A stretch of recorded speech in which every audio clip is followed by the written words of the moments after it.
Hello everybody. So this lecture will be on IHC Ki67. As you all know, this is one of those markers that we use as a surrogate for counting the mitotic activity. So coming to what is Ki67? It's a nuclear protein that indicates cell proliferation, also known as MIB1. It is expressed in the G1S, G2M phases and not in G0. So it is a marker for tumor growth activity or the mitotic activity. It is used in classification or prognosis of many tumors such as your breast, neuroendocrine and other cancers.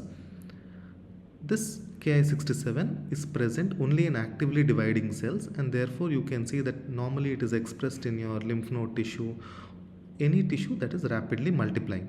It helps you estimate the growth fraction and helps us know how actively the tumor cells are multiplying.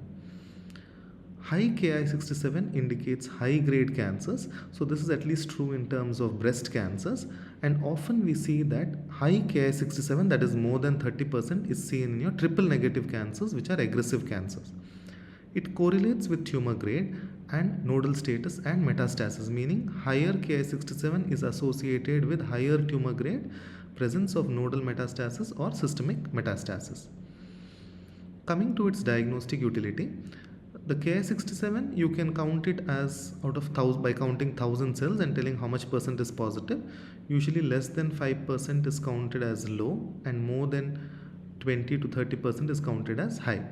So we have to always be aware of hotspots, as you will see areas with increased Ki67 activity and then there will be areas with very low Ki67 activity.